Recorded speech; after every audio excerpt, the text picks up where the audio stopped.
अस्सलाम वालेकुम everyone, welcome back to my channel. इस वीडियो में आप लोगों के साथ शेयर करने वाली हूँ कि अगर आपने F1 F2 वीज़ा अप्लाई किया हुआ है या B1 B2 वीज़ा अप्लाई किया हुआ है, आपका इंटरव्यू है, आपके इंटरव्यू की डेट। सबसे पहले जो टिप मैं आपको बताऊंगी कि ऐसी कौन से 5 सवाल हैं जो ज़्यादातर अमूमन पूछे जाते हैं इंटरव्यू में, और कैसे आपने जस्ट 60 सेकंड में अपना जो इंटरव्यू है उसको अप्रूव करना है तो आपको वीज़ा मिल जाएगा। कौन से ऐसे 5 क्वेश्चन हैं जो पूछे जाते हैं और आपने उनका कैसे आंसर करना है, उनके क्या आपने आंसर करना है। इसके अलावा जो फर्स्ट बात ये है कि आपने अगर अप्लाई किया हुआ है, किसी भी वीज़े के लिए आपने अप्लाई किया हुआ है, तो आपने अपनी ईमेल मस्ट चेक करनी है।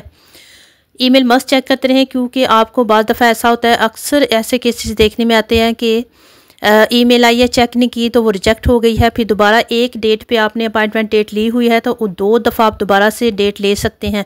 यानी कि आपकी एक इंटरव्यू की डेट आपको मिली हुई है, वो आपने किसी वजह से मिस कर दी है तो आप दोबारा से अपॉइंटमेंट बना सकते हैं, फिर थर्ड टाइम बना सकते हैं। अगर आप इसी तरह मिस करते रहेंगे तो आपको वो रिजेक्ट कर देंगे। सिर्फ 2 दफ़ा ही आपके पास चांस होता है कि आप दोबारा से डेट लेके अपॉइंटमेंट की डेट आप ले सकते हैं, इंटरव्यू दे सकते हैं। इसलिए सबसे फर्स्ट टिप ये है कि आपने ईमेल मस्ट अपनी चेक करते रहना है। इसके अलावा जब फर्स्ट इंटरव्यू की डेट आ जाती है आपका इंटरव्यू, सबसे पहली बात ये है कि आपने DS 160 फॉर्म फिल करना है। अगर आपने अप्लाई किया हुआ है, वो मेरी लास्ट वीडियो है, उसमें आप देख सकते हैं कि 160 फॉर्म हमने कैसे फिल करना है। इसके अलावा अगर आपने, मैं इस वीडियो में आपको सिर्फ ये बताऊंगी कि ऐसी कौन सी 5 टिप्स हैं। फॉर्म वगैरह तो पहले आपने सारा कुछ फिल करना है, और ऐसी कौन सी 5 टिप्स हैं जो आपने इंटरव्यू में आपके काम आएंगी। अगर आपकी इंटरव्यू की डेट आ गई है, आपको कॉल आ चुकी है कि आप इंटरव्यू के लिए जाना है, तो सबसे फर्स्ट जो है वो ये है, आपका first impression is the last impression. आपकी ड्रेसिंग से लगना चाहिए कि आप वाकई ही एम्बेसी में इंटरव्यू के लिए जा रहे हैं, पहली बात। दूसरी बात कि कॉन्फिडेंस बहुत ज़्यादा मैटर करता है। आपको कॉन्फिडेंट रहना है, हर क्वेश्चन का आंसर आपने कॉन्फिडेंस से देना है, क्योंकि जो आपने फॉर्म फिल किया हुआ है, DS 160 फॉर्म जो आपने फिल किया, उसमें हर चीज़ होती है। वो फॉर्म का पर्पस ही यही होता है कि आप जो वीज़ा आपने अप्लाई किया उसके बारे में इंफॉर्मेशन आपको दी जाती है, उसको आपने फिल करना होता है। सारी इन्फॉर्मेशन उन फॉर्म में होती है और वो फॉर्म एम्बेसी के पास मौजूद होता है, और जो इंटरव्यू लेने वाला है उसके पास भी उस फॉर्म की कॉपी होती है। आपने खुद भी वो फॉर्म साथ लेके जाना है। जितने भी डॉक्यूमेंट्स रिक्वायर्ड थे, जितने भी डॉक्यूमेंट्स आपको बोले हुए हैं, वो आपने सारे अपने साथ लेके जाने हैं। कोई डॉक्यूमेंट्स, कोई चीज़ आपने अपनी मिस नहीं करनी है। और सेम जो वही क्वेश्चन आपसे पूछे जाएंगे जो आपने फॉर्म में फिल किए, इसलिए आपने बिल्कुल होनेस्टली से, ईमानदारी से आंसर करने हैं।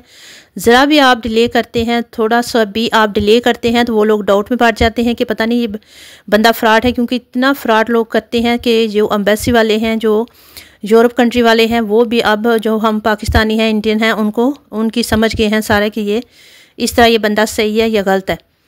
आई कांटेक्ट आपका होना चाहिए, जो इंटरव्यू ले रहा है उसके साथ आपकी ड्रेसिंग अच्छी होनी चाहिए। जो आपसे क्वेश्चन पूछे जाए, आपने फ़ौरन से उनका आंसर करना है। फर्स्ट जो भी आपसे क्वेश्चन पूछा जाएगा, आपने जस्ट 60 सेकंड में, जस्ट 1 मिनट में आपने उसका फ़ौरन से आंसर करना है। ज़रा भी आप डिले नहीं करना आपने, क्योंकि जब आप लोग डिले करते हैं, आगे पीछे सोचते रहते हैं, या आपका कॉन्फिडेंस लूज़ हो जाता है, तो वो लोग आपको रिजेक्ट कर देते हैं। ठीक है, आपको डिले कर देते हैं, आपको पीछे दोबारा से भेज देते हैं, और जो नेक्स्ट बंदा उसकी टर्न आ जाती है, और आपका जो वीज़ा है वो फिर दोबारा से आपको अपॉइंटमेंट लेनी पड़ती है। इसलिए आपने जो भी क्वेश्चन आपसे पूछे जाए, फर्स्ट क्वेश्चन जो ज़्यादातर आपसे पूछा जाता है कि आप किस पर्पज़ के लिए जा रहे हैं। जो भी आपका पर्पज़ आने का वो बताएंगे, जिस वीज़े पे आप आ रहे हैं, जो आपकी कैटेगरी है वीज़े की, स्टूडेंट वीज़े पे आ रहे हैं, विजिट वीज़े पे आ रहे हैं, टूरिस्ट वीज़े पे आ रहे हैं, फियांसी K1 K2 वीज़े पे आ रहे हैं, मैरिज के लिए आ रहे हैं, किसी ने आपको स्पॉन्सर किया हुआ है, ये सारी कैटेगरीज हैं। मैं डिफरेंट कैटेगरीज़ की अलग से वीडियो सारी बनाऊँगी। अभी फ़िलहाल मैं सिर्फ इंटरव्यू की टिप्स आपको दे रही हूँ। तो जो भी आपकी कैटेगरी है वो आपने बतानी है, जो आपका पर्पज़ है आपने बताना है। आप कितनी देर स्टे करेंगे, नेक्स्ट क्वेश्चन ये हो, आप स्टे कितनी देर करेंगे। आपने कम से कम टाइम बताना है स्टे के लिए, क्योंकि अगर आप टूरिस्ट वीज़े पे आ रहे हैं या आप विजिट के वीज़े पे आ रहे हैं, तो आपने कम से कम टाइम बताना है। और फिर आपसे पूछा, क्योंकि आप कम टाइम बताएंगे तो इन लोगों को ज़्यादा ये होता है कि ये हमारे ऊपर आके, हमारे कंट्री के ऊपर आके बर्डन ना बने। जिसके पास जा रहे हैं, आप किसके पास जा रहे हैं ये आपसे पूछेंगे। कितनी देर स्टे करेंगे ये तो पूछ लिया, अब किसके पास जा रहे हैं आप बताएं कि किसके पास जा रहे हैं। उसकी इनकम कितनी है ये भी आपसे पूछेंगे, आपने उसकी इनकम बतानी है। आपकी जो बैंक स्टेटमेंट भी आपके पास मस्ट होनी चाहिए। लास्ट 6 मंथ की बैंक स्टेटमेंट आपके पास होनी चाहिए। इसके अलावा ये है कि आपने अगर होटल की बुकिंग करानी है तो आपने वो होटल का जो बुकिंग करवाई है वो आपने प्रूफ देना है।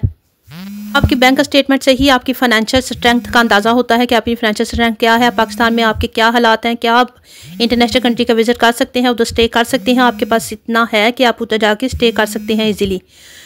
ये सारी बातें हो गई। तो सबसे लास्ट पे आपने कोई भी झूठ नहीं बोलना, बिल्कुल कॉन्फिडेंस से हर चीज़ क्लियरली बतानी है। मिलेंगे इंशाल्लाह नेक्स्ट वीडियो में, तब तक के लिए अल्लाह हाफिज़।